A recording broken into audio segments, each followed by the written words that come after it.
दोस्तों वैसे तो चाहे केस को लड़ते रहो, अगर उसके अंदर आप कुछ पॉइंट नहीं देखते हैं, यानी कि अपना दिमाग अगर नहीं लगाते हैं, तो केस को है जो कभी भी नहीं जीत सकते हैं। केस है जो अपने लेवल के ऊपर धीरे धीरे है जो चलते रहेंगे और पता नहीं कब क्या परिणाम आएगा, इसका भी कोई फिक्स नहीं होता है। तो यहाँ पे आपको खुद को एक्टिव होना पड़ता है, यानी कि अगर कोई भी केस है, चाहे पत्नी ने आपके ऊपर किया है या फिर आपने पत्नी के ऊपर कोई केस किया है, तो इस लेवल पे है जो आपको खुद को एक्टिव होना पड़ेगा। और अपने केस के अंदर, यानी कि चाहे पत्नी ने कोई केस किया हो या फिर आपने कोई केस किया हो, उसके अंदर क्या है, आपको कुछ डिसीजन लेने पड़ते हैं, यानी कि कुछ आपको इंपॉर्टेंट पॉइंट है वो देखने पड़ते हैं। तो आज के वीडियो में तो अपन बात कर रहे हैं कि अगर पत्नी कोई भी केस अगर पति के ऊपर करती है, तो ये दो बातें हैं जो उस केस के अंदर पति को देखना है और यहाँ पे जज साहब को बताना है। अगर जज साहब को ये दो बातें अगर आप बता देते हैं अपने केस के अंदर देख के जो पत्नी ने आपके ऊपर किया है, तो आपके पक्ष के अंदर ही है जो जज साहब फैसला देंगे। ये निश्चित है, ये है जो बिल्कुल ऐसा ही होता है, यानी कि प्रैक्टिकली ये पूरी जानकारी आपको मैं इस वीडियो के अंदर बताऊंगा, पर अंत तक आपको वीडियो को देखना होगा, कहीं से भी स्किप नहीं करना होगा। बहुत ही महत्वपूर्ण वीडियो है, प्रैक्टिकली जानकारी मिलेगी, तो अंत तक बने रहिए। और पहले इस चैनल को जरूर सब्सक्राइब कर दीजिए अगर सब्सक्राइब नहीं करे हैं तो, और बेल आइकन को भी दबा दीजिए। तो चलिए शुरू करते हैं। तो वेलकम दोस्तों, मैं हूं आपका अपना एडवोकेट जितेंद्र, और यहाँ पे मैं क्लियर कर देता हूं, आपको अच्छे से पता है कि आजकल जो ज्यादातर मामले पत्नी की तरफ से किए जा रहे हैं, यानी कि ज्यादातर केस है जो पत्नी की तरफ से किए जा रहे हैं, वो मनगढ़ंत कहानियों के आधार पे होते हैं, यानी कि उन केसों के अंदर है जो रियलिटी बिल्कुल भी नहीं होती है। पर यहाँ पे अगर ऐसा केस भी अगर पत्नी करती है जिसमें बिल्कुल भी रियलिटी नहीं है, जो पूरा का पूरा झूठा है, तो भी है जो पति बहुत ज्यादा परेशान हो जाते हैं, बहुत ज्यादा है जो चिंतित हो जाते हैं कि अब तो शायद उनको जेल ही हो जाएगी, उनकी लाइफ है जो पूरी तरह से बर्बाद हो जाएगी। तो दोस्तों यहाँ पर मैं क्लियर कर देता हूं कि ऐसे सोचने से और ऐसे चिंता करने से कोई समाधान तो मिलेगा नहीं।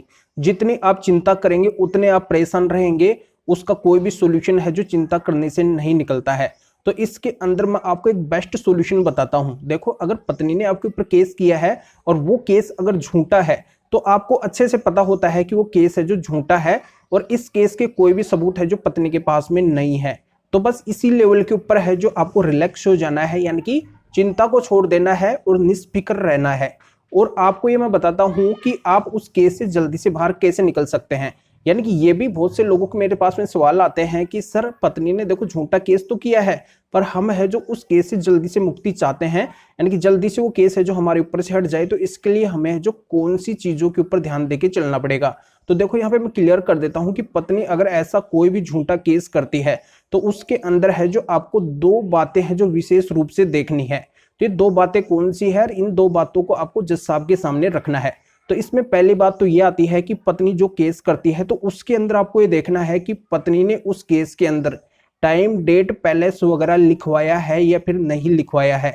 अगर पत्नी ने टाइम डेट पैलेस वगैरह नहीं लिखवाया है, तो यहाँ पे ये आपका ग्राउंड है जो बहुत ही मजबूत हो जाएगा।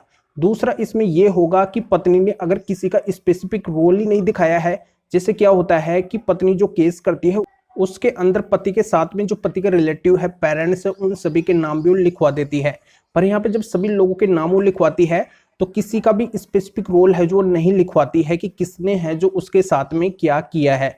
बस यहाँ पे सिंपली ऐसी लैंग्वेज लिखवाती है कि इन सभी ने मुझे मारा पीटा है, दहेज की मांग की है, घर से बाहर निकाल दिया है।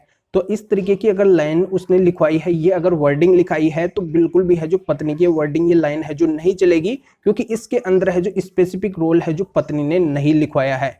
तो यहाँ पे दो बातें तो आपको ये देखनी है कि अगर पत्नी ने टाइम डेट पैलेस वगैरह नहीं लिखवाया है, तो एक बात तो ये हो जाएगी, और दूसरी बात ये हो जाएगी कि पत्नी ने है जो किसी का भी स्पेसिफिक रोल है जो नहीं लिखवाया है।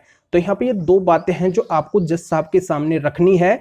और ये भी आपको पता होगा कि जज साहब के सामने अगर आप रखते हैं, तो जज साहब को ये भी बोल दीजिए कि ये पत्नी जो आरोप लगा रही है, इसके सबूत भी है जो आप पत्नी से मांग लीजिए। तो यहाँ पे जज साहब है जो खुद पत्नी से सबूत मांग लेंगे, और यहाँ पे दो बातों के आधार पे आपके ग्राउंड है जो पूरी तरह से मजबूत हो जाएंगे। यानी कि इन सभी को देखते हुए जो नॉलेजवान जो जज वहाँ पे बैठे होंगे, वो आपके पक्ष के अंदर ही फैसला देंगे। आप है जो पूरी पूरी चिंता को छोड़ दीजिए, ऐसा ही होगा। ज्यादातर प्रैक्टिकली मामलों के अंदर है जो ऐसा ही होता है। जानकारी यहाँ पे समझ में आ गई होगी, तो वीडियो को जरूर लाइक करिए और शेयर भी करिए जो और लोगों तक ये जानकारी पहुंच सके। तो वीडियो देखने के लिए आप सभी का बहुत बहुत धन्यवाद।